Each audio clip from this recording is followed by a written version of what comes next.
The UHMS Healing Dawn moved slowly through space like a giant white whale. The massive hospital ship was bigger than most cities. Its hull was painted bright white with large red crosses that could be seen from far away. These symbols told everyone in the galaxy that this was a medical ship. It was protected by law. No one was supposed to attack it. Dr. Han Sol Kim walked through the busy medical halls. He was the chief medical officer and had been working on hospital ships for 15 years. His black hair was starting to show gray at the sides. He wore the standard blue medical uniform that all human doctors wore in space. Around him, doctors and nurses hurried between rooms. They were treating patients from dozens of different alien species. The ship had arrived in the Outer Rim 3 weeks ago. A war had broken out between the Vorthak Empire and smaller colonies. The Vorthak were known for being cruel. They had attacked peaceful settlements and driven millions from their homes. Refugee ships filled with scared families had called for help. The Healing Dawn had answered. Han Sol stopped at a window and looked out at space. He could see refugee ships floating nearby. Some were damaged from attacks. Others were old and breaking down. All of them carried people who needed help. That was why the Healing Dawn was here. "Dr. Kim," called a voice behind him. Han Sol turned to see Nurse Jin-A running toward him. She looked worried. "We have a problem in Medical Bay 7. The Zalani children are getting sicker." Han Sol followed her quickly through the halls. The Healing Dawn had 50 medical bays. Each one was as big as a hospital back on Earth. They treated everyone who came to them. It did not matter what species they were or what side of the war they had been on. In Medical Bay 7, Han Sol found chaos. The Zalani children were small, blue creatures with large eyes. They had been rescued from a destroyed colony ship. Now 20 of them were lying in medical beds, breathing hard. Their blue skin was turning purple. "What happened?" Han Sol asked Dr. Subin, who was scanning, one of the children. "Their biology is rejecting our medicine," Subin said. "We need to find a new treatment fast, or we will lose them." Han Sol picked up a medical scanner and began working. This was what he lived for, saving lives. It did not matter that these children were aliens. They were still children. They deserved to live. While Han Sol worked in the medical bay, Chief Engineer Woo-Jin Park was deep in the ship's engine rooms. He was a quiet man who preferred machines to people. His hands were always dirty from working on the ship's systems. The Healing Dawn needed constant repairs. It was an old ship, but it was reliable. Woo-Jin was fixing a power relay when his sister So-Young called him on the communication system. She worked as the communications officer on the bridge. "Brother, we just got another distress call," So-Young said. "A transport ship with 300 Corvan refugees. Their life support is failing." "How far away?" Woo-Jin asked, not looking up from his work. 6 hours at full speed. Can the engines handle it?" Woo-Jin smiled. His engines could handle anything. "Tell the captain we can be there in 5 hours. Commander Jae-hyun Lee stood on the bridge of the Healing Dawn. He was responsible for the ship and everyone on it. The bridge was different from military ships. Instead of weapons controls, there were medical monitoring stations. Instead of tactical displays, there were patient status boards. Jae-hyun had served on military ships before taking this job. He had seen enough war to last a lifetime. Working on a hospital ship was better. Here, they saved lives instead of taking them. "Commander," So-Young said from her station, "I have the refugee transport on long-range sensors. They are in bad shape." "Change course," Jae-hyun ordered. "Maximum safe speed." The ship turned and accelerated toward the failing transport. This was what they did. They rushed toward danger to save people. It was dangerous work, but someone had to do it. Kyung-ho Nam was checking the ship's security systems. As head of security, he made sure the ship was safe.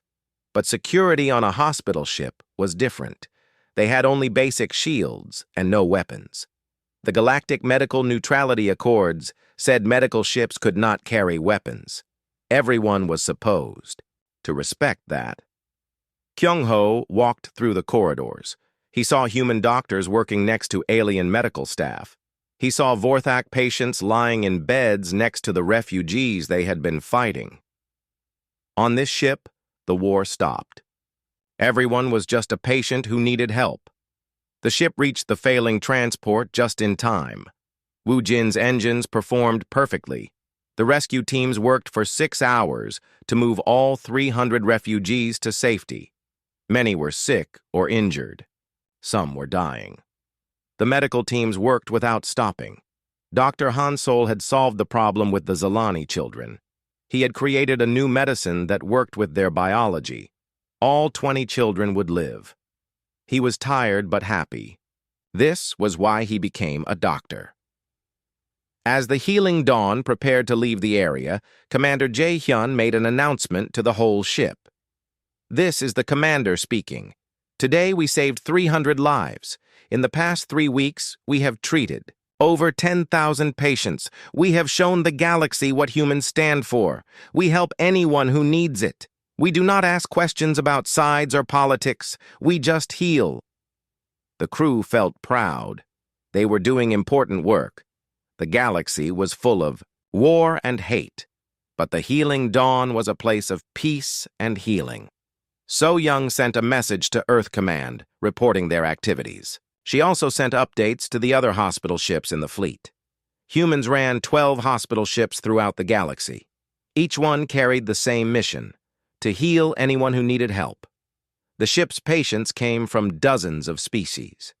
There were humans who had been caught in the fighting. There were Corvin families who had lost their homes. There were even some Vorthak soldiers who had been wounded and abandoned by their own forces. The doctors treated them all the same. Dr. Hae-jin's song, the ship's physicist, was working on improving their medical scanners. She wanted to make them more accurate for treating alien biology. Every species was different. What healed one could kill another. Her work helped save lives. The Healing Dawn continued its mission through space. It was a beacon of hope in a dark galaxy. The crew knew they were making a difference. They were showing that not everyone had chosen war. Some had chosen to heal. None of them knew that in a few hours, everything would change.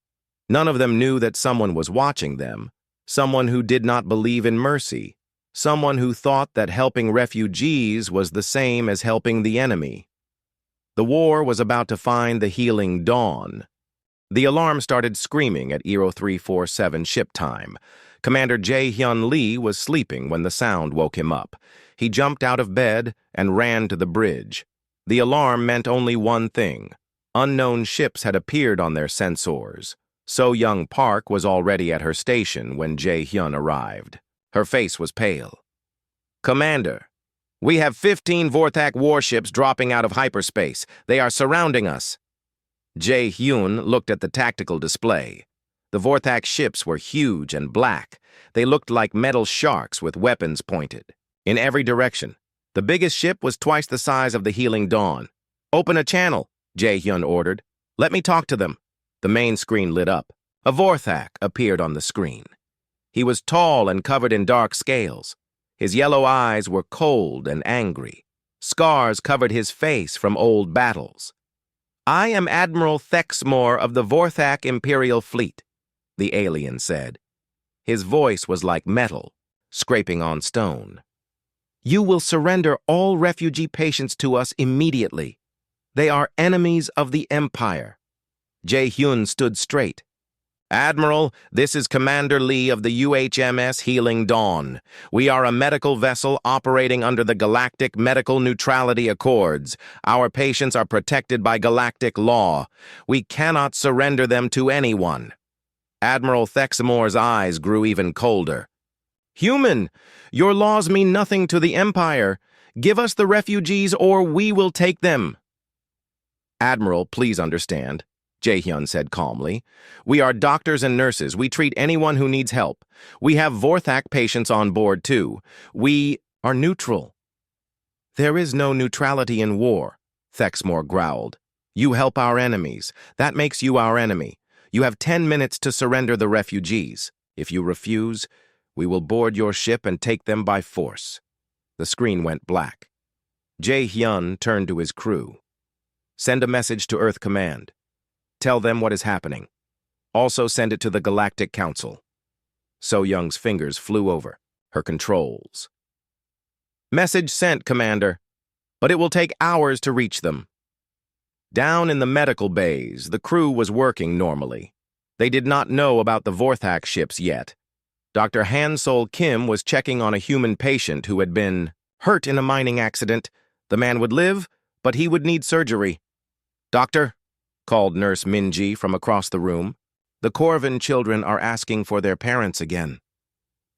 Han-Sol's heart felt heavy. The children's parents had died when the Vorthak attacked their colony. The children did not know yet. They were too young to understand death. "Tell them their parents are resting," Han-Sol said softly. "We will take care of them." He looked around the medical bay. There were 60 patients here, men, women, and children from a dozen different species. Some had been hurt in the fighting. Others were sick or dying from diseases. All of them trusted the humans to help them. In the engine room, Woo-Jin Park was running a system check when the ship's computer announced a yellow alert. All crew members were supposed to report to their stations. Woo-Jin frowned. They were in neutral space. There should be no danger here. He called his sister on the communication system. "So-young, what is happening up there?" "Vorthak warships," she said quickly. "They want us to give them our refugee patients. The commander refused." Woo-Jin felt cold fear in his stomach. "How many ships?" 15. All armed for war. Woo-Jin closed his eyes. The Healing Dawn had only basic shields and no weapons. Against 15 Vorthak warships, they had no chance. On the bridge, the 10 minutes passed too quickly.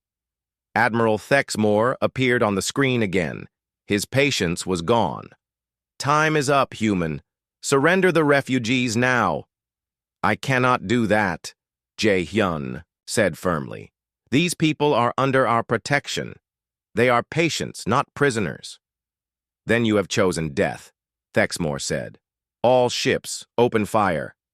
The Vorthak fleet opened fire at the same time. 15 ships shot their weapons at the Healing Dawn. The hospital ship's shields tried to stop the attack, but they were not strong enough. The first blast knocked out the main power. The lights went out all over the ship. Emergency power came on, but it was not enough. The ship shook as more weapons hit it. In the medical bays, patients fell from their beds. Medical equipment crashed to the floor. Doctors and nurses tried to protect their patients, but there was nowhere to hide. Medical Bay 12 took a direct hit.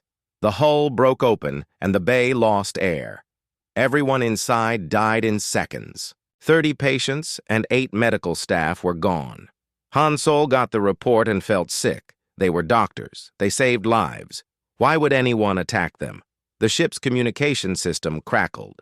So-young's voice came through the static. "All medical staff, we are under attack. Prepare for boarding. They are coming for the refugees." Kyung-ho Nam ran through the corridors with his security team. They had only stun weapons and basic armor.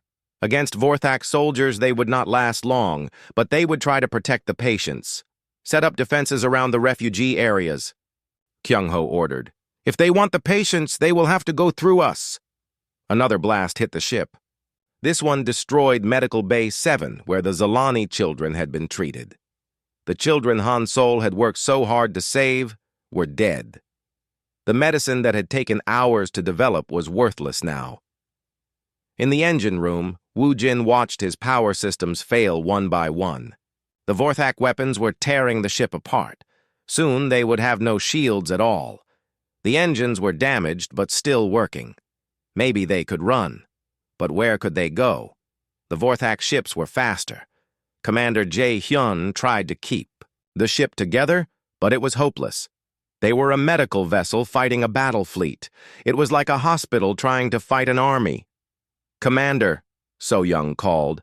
They are launching boarding ships, 50 of them. Jae-hyun closed his eyes. In a few minutes, Vorthak soldiers would be on his ship. They would kill anyone who tried to stop them. They would take the refugees and probably execute them. All the people the Healing Dawn had tried to save would die. The first boarding ship attached to the hull with a loud crash, then another, and another. Soon the whole ship was shaking as the Vorthak forces cut through the hull. In Medical Bay 23, a group of Corvin families huddled. Together. The children were crying. The adults tried to be brave, but they knew what was coming. The Vorthak did not take prisoners. Kyung-ho and his security team reached the first breach point just as the Vorthak soldiers broke through. The enemy soldiers were huge and covered in armor. They carried weapons that could cut through metal. "Protect the patients!" Kyung-ho shouted. He fired his stun weapon at the first Vorthak soldier. The energy blast hit the alien's armor and did nothing. The Vorthak soldier pointed his weapon at Kyung-ho and fired. Kyung-ho Nam, head of security for the UHMS Healing Dawn, died protecting a corridor full of refugee children. His last thought was that he had failed them. All over the ship, the crew fought hopeless battles. They were doctors and nurses and engineers, not soldiers. But they fought anyway, because their patients needed them. Dr. Han Sol was in Medical Bay 15 when the Vorthak soldiers arrived. They pushed past him roughly and started grabbing patients. A young Corvin girl screamed as a soldier picked her. "Up, please," Han Sol said. "She is just a child. She needs medical treatment." The Vorthak soldier hit Han Sol with the back of his hand. The doctor fell to the floor, his mouth bleeding. "Stay down, human. This does not concern you anymore." But it did concern him. These were his patients. He had sworn to protect them. As the Vorthak soldiers dragged the refugees away, Han Sol got back to his feet. He would not give up. None of them would give up. The Healing Dawn was dying. But its crew was still fighting. Deep in the engine room, Woojin Park watched his ship die. The power systems were failing one by one. The shields were gone. Half the medical bays had been destroyed. Vorthak soldiers were inside the ship, taking prisoners and killing anyone who tried to stop them. Woojin's hands shook as he worked at his control panel. He was trying to keep the life support working so people could still breathe, but he knew it was hopeless. In an hour, maybe two, the Healing Dawn would be completely destroyed. "Brother, are you still alive?" So Young's voice came through his communicator. She sounded scared. "I am here," Woojin said. "Are you safe?" "For now, the bridge is sealed. But they will break through soon. Commander Lee is trying to organize the evacuation, but there is nowhere to go." Woojin closed his eyes. His sister was going to die. All his friends were going to die. The refugees they had worked so hard to save would be executed, and he was just an engineer. He could fix machines, but he could not stop a war. "So Young," he said quietly, "I need to tell you something about my past. Brother, this is not the time for stories. Listen to me," Woojin said firmly. "Before I became a ship's engineer, I had a different job. I designed weapons for the Earth Defense Force. I was very good at it. Too good." So Young was quiet for a moment. "You never told me that." "I stopped because I saw what my weapons did to people. I saw cities destroyed. I saw children killed by machines I had built. So I quit and became an engineer on medical ships. I wanted to save lives instead of taking them." Another explosion shook the ship.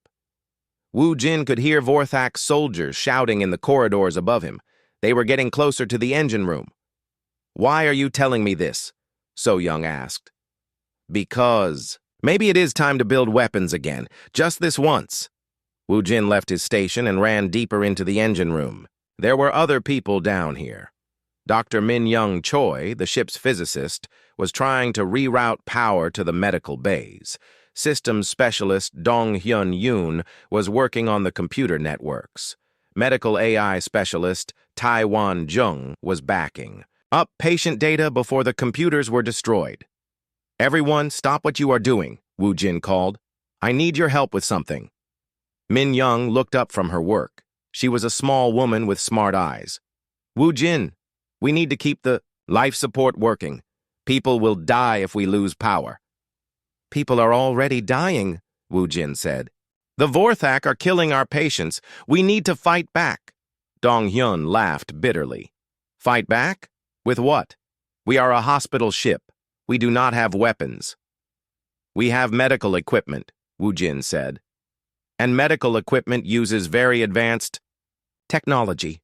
Surgical lasers, particle accelerators for cancer treatment, quantum scanners for diagnosis, fusion reactors for power. Tae-Wan looked confused. Those are healing tools, not weapons.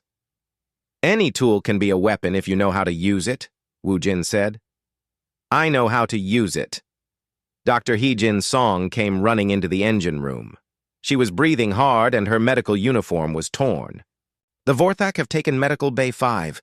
They are executing the Corvin refugees. The group stood in shocked silence.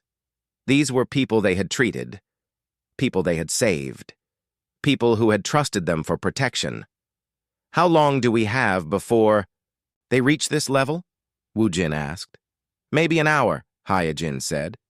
The security teams are trying to slow them down, but she did not need to finish. Everyone knew the security teams were losing. Wu Jin made his decision. Min Young, I need you to help me recalibrate the surgical lasers in Medical Bay 28. Can you boost their power output? By how much? Min Young asked. Enough to cut through Vorthak armor.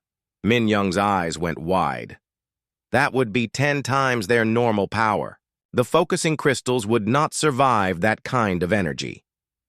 Then we make new focusing crystals. Dong Hyun, can you reprogram the surgical robots to work as weapon platforms? Dong Hyun thought for a moment. Maybe. The programming is complex, but the basic systems are there.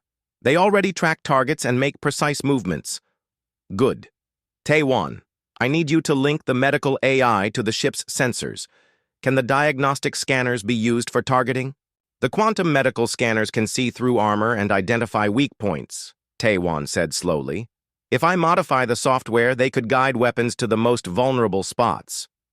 Hyejin, what do you know about the ship's particle accelerators? Dr. Song looked nervous. They are used for radiation therapy. Very precise, very powerful. Why? Because particle accelerators can do more than treat cancer. They can destroy matter at the molecular level. The group looked at each other. What Wu Jin was suggesting was impossible. Medical equipment was designed to heal, not to kill, but they were desperate. Their patients were being murdered. Their ship was being destroyed. They had to try something. This is crazy, Min Young said. Even if we can modify the equipment, we do not have time. The Vorthak will be here soon. Then we work fast, Wu Jin said, and we work together. They split up to begin the impossible task. Wu Jin and Min Young ran to Medical Bay 28, which had been abandoned when the attack started. The surgical equipment was still there, waiting to save lives that would now never be saved. Wu Jin opened the laser control panel. The basic principle is simple. A surgical laser needs to be precise but not powerful. A weapon laser needs to be powerful but not precise.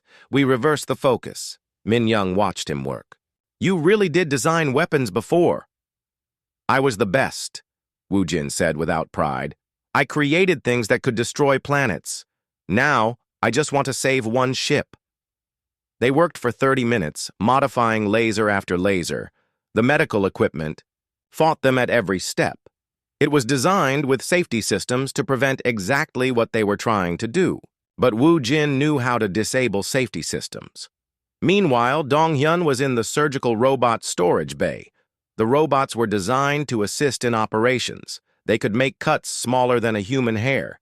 They could work for hours without getting tired, and they could follow complex programming. Computer, access surgical robot control protocols, Dong Hyun said. Warning, the computer replied. Surgical robots are restricted to medical procedures only. Override restriction. Authorization. Dong Hyun-yun, Systems Specialist. Override denied. Medical safety protocols cannot be disabled. Dong Hyun smiled. Then I will not disable them. I will reprogram them. He began changing the robot's programming. Instead of seeing patients as things to heal, they would see enemies as things to stop. Instead of making careful cuts to save lives, they would make careful cuts to disable weapons and armor. The robots would still be following their basic programming to help people. They would just be helping different people. Taiwan was having his own battle with the ship's AI systems. The medical scanners were designed to look inside bodies and find problems. Making them target enemies was like teaching a doctor to be a soldier. Medical AI, I need to modify the quantum scanner protocols. State the medical reason for the modification, the AI replied. The modification will help protect patients from hostile forces. Accepted. What modifications are required? Taiwan began reprogramming the scanners. They would still look inside things and find problems, but now the problems they found would be weapons and armor weak points. He Jin was working on the most dangerous part of the plan. The particle accelerators were incredibly powerful. They could destroy cancer cells without hurting healthy tissue. But if she modified them wrong, they could destroy everything. Computer, access particle accelerator control systems. Warning: particle accelerators are dangerous. Only authorized medical personnel may modify these systems. I am Dr. Hai Jin, Song, authorized medical physicist. Accepted. What modifications are required? Increase particle beam intensity by factor of 50. Modify targeting to external rather than internal focus. Warning! These modifications would create a dangerous weapon. Medical equipment cannot be used as weapons. Hyojin paused. The computer was right. But sometimes being right was not enough. Override medical restrictions. Authorization code. Save. Our patients. Authorization code not recognized. Then recognize this, Hee-jin said. Those are our people dying up there. We swore to protect them. Sometimes protection requires more than medicine. She began manually overriding the computer systems. It was dangerous work. One mistake could cause a reactor overload that would destroy the ship. But people were already dying. She had to take the risk. After an hour of desperate work, they had done the impossible. Medical equipment designed to save lives had been turned into weapons designed to stop killers. The Healing Dawn was no longer just a hospital ship. It was something the galaxy had never seen before. Wu Jin called the others together in the main engineering bay. Is everyone ready? They nodded. They were scared, but they were ready. Then, let us show the Vorthak what happens when you attack a human medical ship. The first test came when a group of Vorthak soldiers reached Medical Bay 28. They had been moving through the ship for 2 hours, collecting refugees and killing anyone who resisted. They expected to find more scared doctors and helpless patients.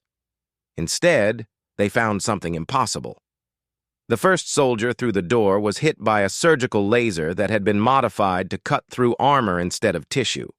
The beam sliced through his helmet like it was paper. The soldier fell, unconscious but alive. Wu Jin had programmed the weapons to disable, not kill. Even in war, the Healing Dawn tried to heal. The other soldiers raised their weapons, but they could not see where the attack had come from. The surgical robots moved too fast. They were designed to work in tight spaces with perfect precision. Against soldiers in heavy armor, they were like ghosts. What is happening?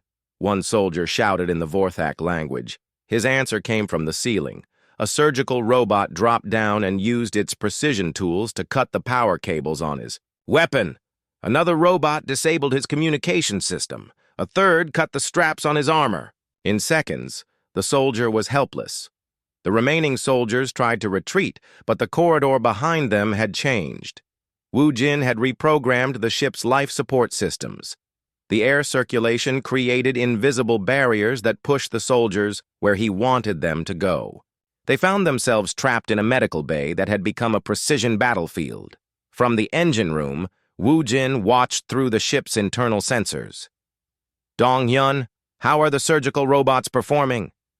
"Better than expected," Dong Hyun replied. "Their precision programming makes them perfect for disabling equipment without killing. They can cut a weapon in half and leave the person holding it completely unharmed." On the bridge, Commander Jae Hyun was trying to understand what was happening.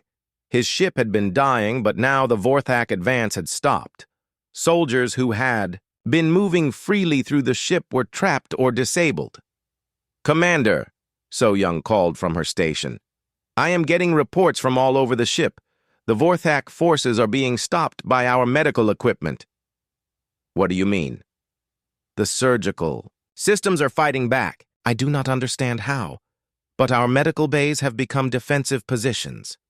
Jae Hyun activated the internal communication system. "Engineering, this is the commander. What is happening down there?" Wu Jin's voice came through the speakers. "Commander, we have modified the medical equipment for defensive purposes. We are not killing the enemy soldiers, but we are stopping them from harming our patients." "How is that possible?" "Sometimes the tools that save lives can also protect lives. We are still doctors, sir.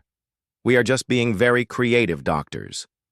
In Medical Bay 15, Dr. Hansol Kim watched in amazement as the Vorthak soldiers who had been threatening his patients were carefully disarmed by surgical robots. The robots moved with perfect precision, cutting weapons and armor without harming the soldiers inside. "How are they doing that?" asked Nurse Jin-A. "I do not know," Hansol said, "but whoever programmed them made sure they still follow medical ethics. Look, they are disabling the enemies without causing permanent harm." It was true. The Vorthak soldiers were trapped and helpless, but they were not injured. Some were unconscious from the stun settings on the modified medical scanners. Others were simply unable to move because their armor had been carefully disabled. But none were seriously hurt. Dr. Min-Young Choi was monitoring the power systems from her station in the physics lab. The modified medical equipment was using enormous amounts of energy. The fusion reactors were working at maximum capacity. "Wu Jin," she called over the communication system, "the power systems are at their limits. We can maintain this for maybe 30 minutes before we have overloads. Then we make these 30 minutes count," Wu Jin replied. Taewon Jung was watching the ship's AI systems adapt to the new situation. The medical AI was learning from each encounter with Vorthak soldiers. It was studying their armor, their weapons, and their tactics.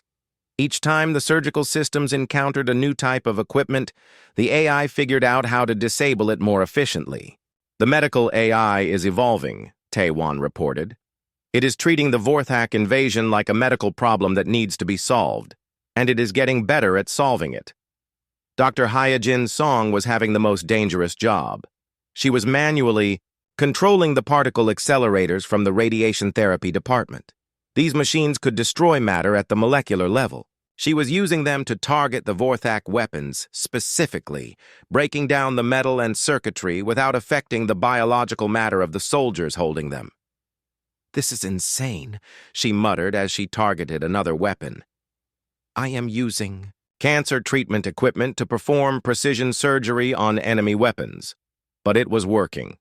The particle beams could see through any armor and target specific objects. A soldier's weapon would simply stop working as its internal components were destroyed at the atomic level. The soldier would be unharmed, but completely disarmed. The breakthrough came when the modified quantum medical scanners discovered something important about Vorthak biology. The scanners were designed to look inside bodies and find problems. When they scanned the Vorthak soldiers, they found that the aliens had a specific nervous system weakness. "Wu Jin," Taewon called excitedly. "The medical scanners have found a way to temporarily disable Vorthak nervous systems. A precise electromagnetic pulse at the right frequency will make them unconscious for several hours. No permanent damage, but they will not wake up for a long time." "Do it," Wu Jin ordered. The medical scanners began sending out electromagnetic pulses tuned specifically to Vorthak biology. Throughout the ship, Vorthak soldiers suddenly collapsed as their nervous systems shut down safely. They would wake up eventually with nothing worse than a headache, but for now they were completely harmless. Admiral Thexmore watched from his command ship as his boarding parties stopped reporting. His soldiers had been moving through the human ship easily, collecting refugees and eliminating resistance. Now suddenly, nothing. "Communications, contact the boarding teams," he ordered. "Sir, we are not receiving any responses. All boarding teams have gone silent." "How is that possible? It is a medical ship with no weapons." "Unknown, sir. Should we send more soldiers?" Thexmore thought about it. He had sent 50 of his best soldiers onto that ship. If something had happened to all of them, sending more might not help. "Prepare the main weapons," he ordered. "If we cannot take the ship intact, we will destroy it completely." On the healing dawn, Commander Jae-hyun received word that all Vorthak soldiers inside the ship had been neutralized. His crew had done the impossible. They had defended their ship using only medical equipment. "Engineering," he called. "Excellent. Work. How long can you maintain the defensive systems?" "Not long," Woo Jin replied. "The modifications are pushing everything beyond safe limits. The equipment was not designed for this kind of use." As if to prove his point, one of the modified surgical lasers overloaded and shut down. Then another. The creative weapons that had saved the ship were burning themselves out. "Commander," So Young called urgently, "the Vorthak ships are charging their main weapons. They are preparing to destroy us." Jae-hyun felt his heart sink. They had won the battle inside the ship, but they were about to lose the war.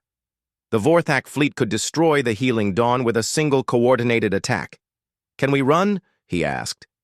"The engines are damaged," Woo Jin reported. "We could not outrun them even if they were working perfectly."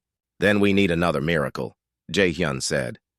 In the engineering section, Woo Jin looked at his modified medical equipment. Most of it was breaking down from the strain, but maybe, just maybe, there was one more thing he could try. "Min Young," he called. "What would happen if we overloaded all the remaining systems at once? Channel everything through the main medical scanner array," Min Young calculated quickly. "The power surge would be enormous. It would destroy most of our remaining systems. But for a few seconds, we would have more energy than some small stars. And if we focused that energy outward, it would be like turning the whole ship into a massive medical scanner. We could scan and analyze everything within 1,000 kilometers. With perfect precision," Woo Jin smiled. "Then we could find the weak points in their ships, just like we found the weak points in their soldiers." "But Woo Jin, the overload would cripple our ship. We would have no power left for life support or engines. We are dead anyway if they destroy us. At least this way, we go down fighting." Woo Jin began the final preparations. He would overload every modified system at once. For a few precious seconds, the Healing Dawn would become something unique in the galaxy. A hospital ship with the scanning power of a research station and the focused energy output of a weapons platform. It was time to show Admiral Thexmore that attacking human medical personnel was a very bad idea.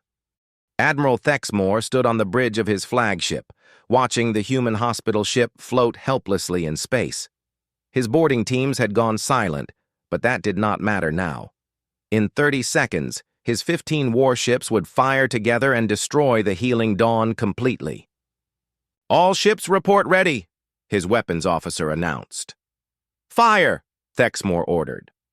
15 Vorthak warships opened fire at the same time.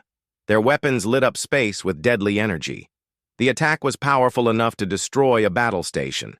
A simple hospital ship should have been vaporized instantly. But something impossible happened instead. Just as the weapons fired, the Healing Dawn lit up like a star. Every medical scanner on the ship activated at once, powered by energy that should have been impossible. The scanners reached out and touched each incoming weapon blast with perfect precision. The medical scanners did what they were designed to do. They analyzed everything they touched. In microseconds, they understood the exact composition, energy, frequency, and trajectory of every weapon blast heading toward them. Then they sent that information to the modified surgical systems. What happened next had never been seen before in galactic history. The surgical lasers, powered by overloaded fusion reactors, fired with perfect accuracy. But instead of trying to stop the incoming weapons, they did something much more clever. They fired precisely tuned energy beams that interfered with the weapon blasts at the quantum level. The Vorthak weapons suddenly changed direction. Some turned back toward the ships that had fired them. Others deflected harmlessly into space. A few simply collapsed into harmless light particles. Admiral Thexmore watched in shock as his own weapons turned against his fleet. 3 of his ships were hit by their own weapon fire. Their shields failed and their hulls were damaged. "What just happened?" he shouted. "Unknown, sir," his science officer replied. "The human ship somehow redirected our weapons. Our sensors show massive energy, readings from their medical equipment." "Medical equipment cannot do that." "Apparently it can, sir." On the healing dawn, Wujin watched his instruments with amazement. The overload was working, but it was destroying his systems one by one. He had maybe 2 minutes before everything shut down completely. "Min Young," he called, "target their engines. Use the particle accelerators to disable their power systems." "Already on it," Min Young replied. Her fingers flew over the controls as she targeted the Vorthak ships. The modified particle accelerators reached out across space with invisible beams of destruction. The accelerators had been designed to destroy cancer cells without harming healthy tissue. Now they were destroying engine components without harming the rest of the ships. It was precision surgery performed at a distance of thousands of kilometers. One by one, the Vorthak ships lost power. Their engines, shut down as critical components, were destroyed at the molecular level. The ships could still fight, but they could not move. Dr. Haijin Song was targeting the Vorthak weapons systems with her own modified equipment. The medical scanners told her exactly where to aim. The surgical robots, controlled by Dong Hyun, were somehow reaching across space to disable enemy weapons with impossible accuracy. "How are the robots affecting their ships?" Commander Jae Hyun asked over the communication system. "The robots are not actually reaching their ships," Dong Hyun explained, while working frantically at his controls. "But they are controlling microscopic repair drones that we use for maintaining the ship's hull. I reprogrammed the drones to travel to the enemy ships and perform precision surgery on their weapon systems." The repair drones were tiny machines designed to fix small problems in the ship's armor. Now they were traveling through space to the Vorthak ships and carefully disabling weapons without harming the crews inside. It was like performing surgery with tools smaller than bacteria. Taiwan Jung was coordinating everything through the ship's AI systems. The medical AI was treating the entire battle like a complex medical operation. It analyzed each enemy ship like a patient with multiple problems, then coordinated different treatments to solve those problems. "Target identified," the AI announced in its calm medical voice. "Vorthak flagship shows critical structural weakness in main power conduit. Recommend immediate surgical intervention."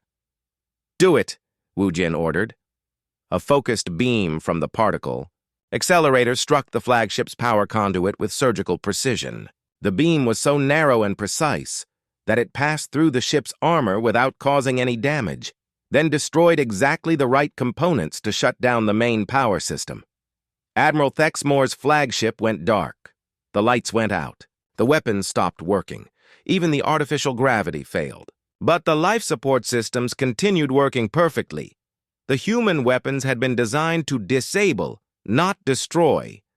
"Sir," his communications officer called out in the emergency lighting, "all ships are reporting the same thing. Weapons disabled, engines disabled, but no casualties. How is that possible?" Thexmore had no answer. In 30 years of war, he had never seen anything like this.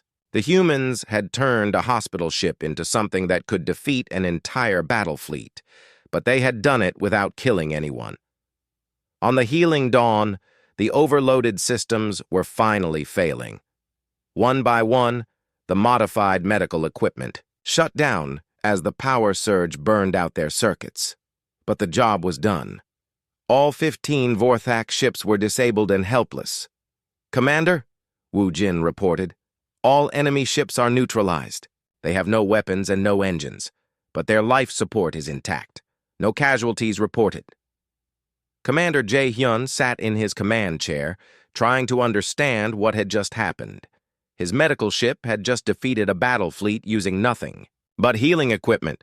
It should have been impossible. "Open a channel to the Vorthak flagship," he ordered. Admiral Thexmore's face appeared on the screen. The proud alien looked confused and angry. Behind him, his bridge crew was working by emergency lighting. "Admiral," Jae-hyun said calmly, "your ships are disabled.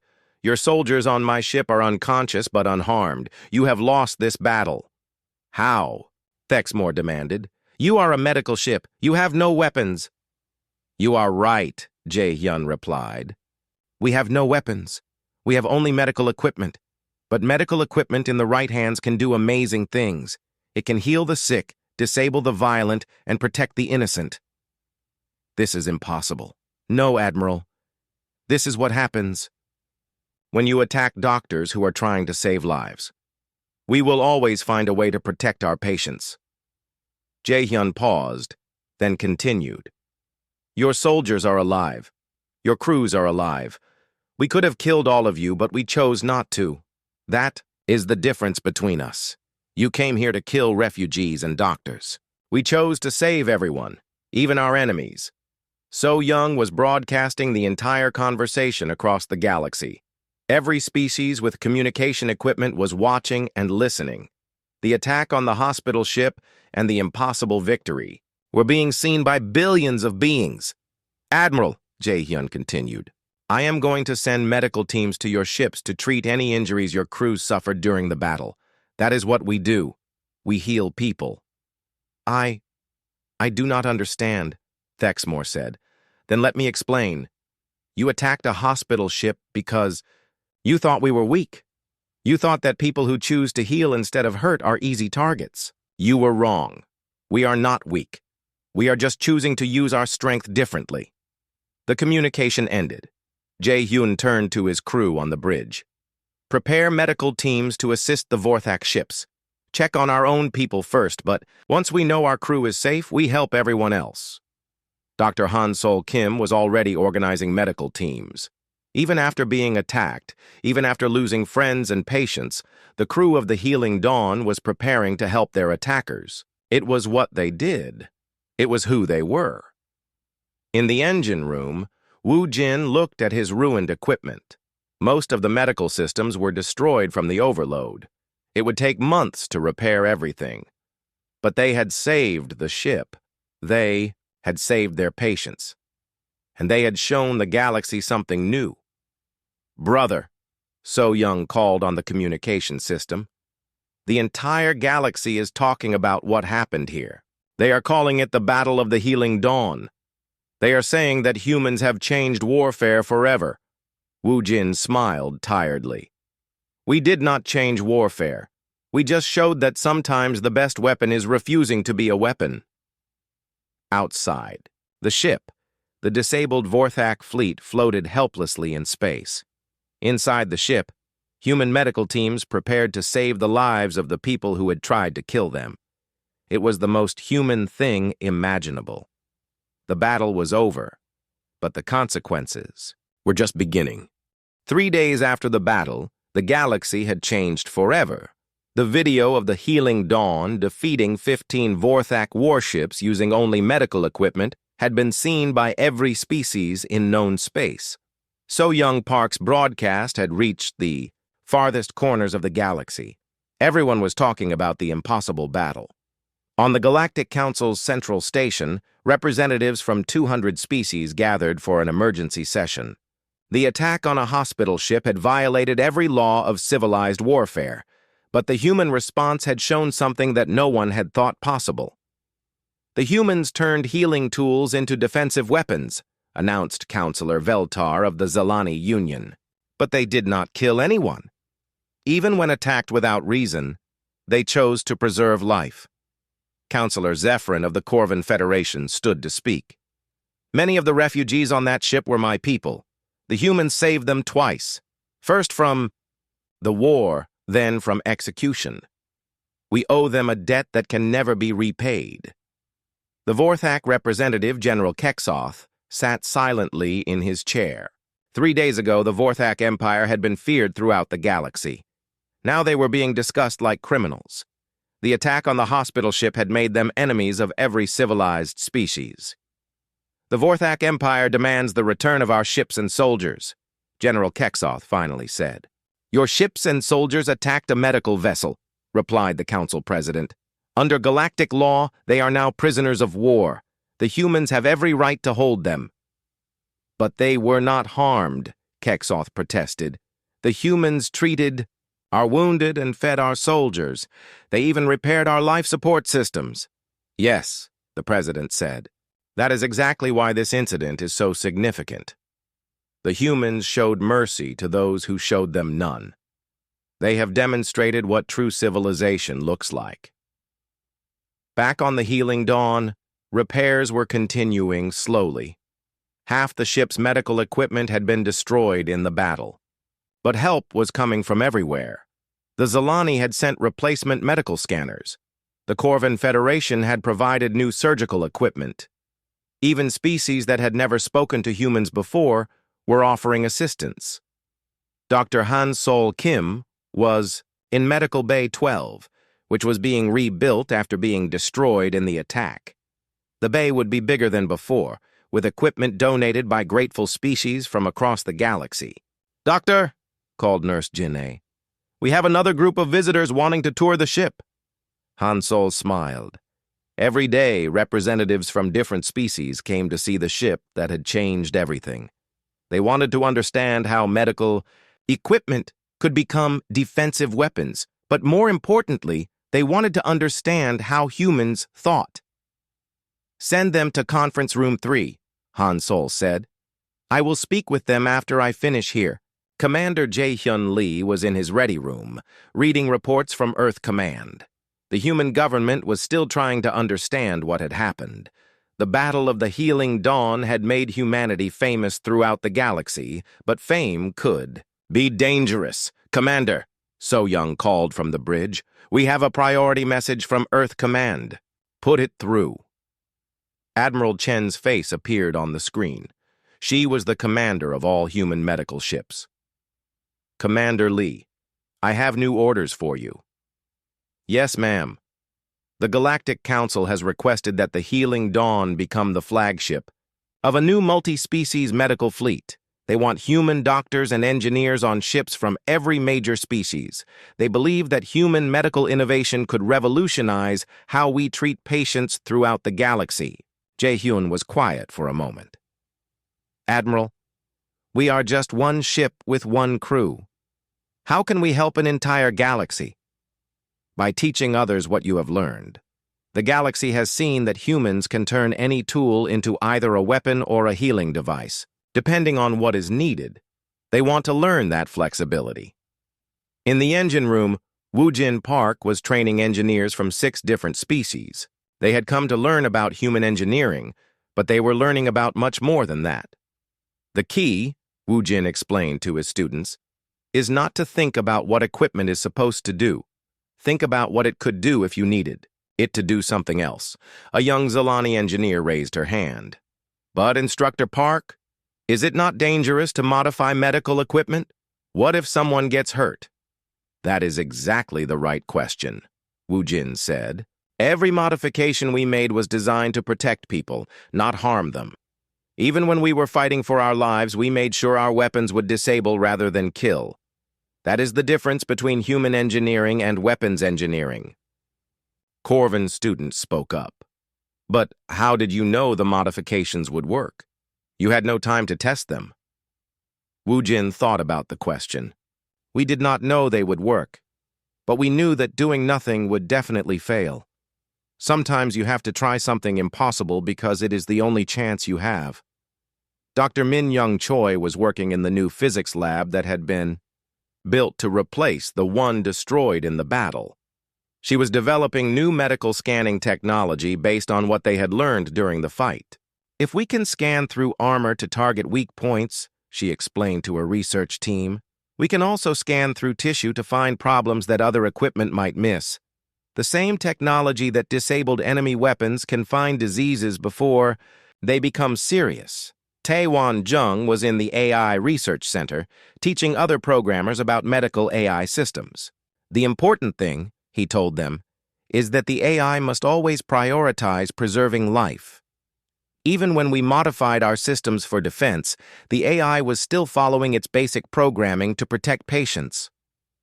Dr. Hyejin Song had become famous throughout the galaxy as the physicist who had turned cancer treatment equipment into precision weapons. She was now consulting with research teams from dozens of species. "Particle accelerators are tools," she explained during a video conference, "with scientists on 12 different worlds.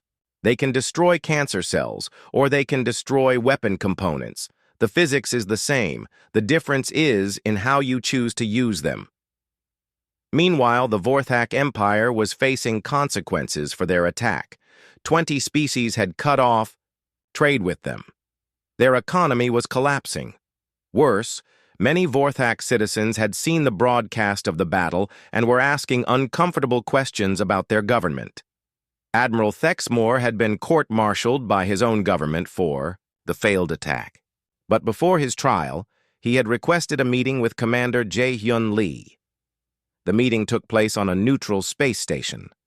Thexmore arrived under guard, his once proud uniform stripped of rank insignia.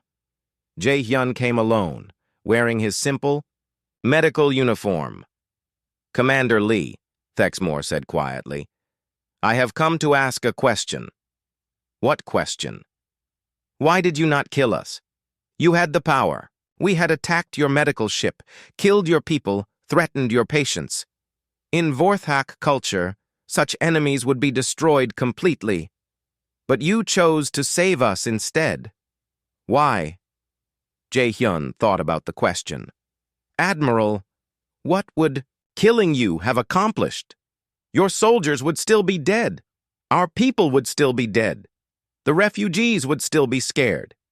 Killing you would not have healed anyone. But we were your enemies. You were people who had made bad choices, people who had been taught that violence was the only solution to problems. But you were still people. And doctors do not give up on people, no matter how sick they are." Thexmore was quiet for a long time. "The Vorthak Empire is collapsing. Our people are questioning everything they were taught about strength and power. Some are saying that true strength is what your ship showed. The strength to heal rather than harm." "What will you do now?" Jae-hyun asked. "I do not know. I am a soldier who has learned that soldiers might not be what the galaxy needs. Perhaps it needs more doctors instead." 6 months later, the Healing Dawn was leading a fleet of medical ships from 20 different species. The ship had been completely rebuilt with technology contributed by species from across the galaxy. It was faster, more advanced, and more capable than ever before. But the most important change was not in the technology. It was in how the galaxy thought about conflict and cooperation. The Battle of the Healing Dawn had shown that even the most peaceful people could defend themselves when necessary. But it had also shown that defense did not require becoming like your attackers. Humans had found a way to fight that protected everyone, even their enemies. Woo Jin Park had returned to his normal duties as chief engineer, but his modifications to medical equipment had revolutionized defensive technology throughout the galaxy. Medical ships were no longer helpless targets. They were mobile hospitals that could protect themselves and their patients. Dr. Han-Sol Kim had become the chief medical officer of the entire multi-species medical fleet.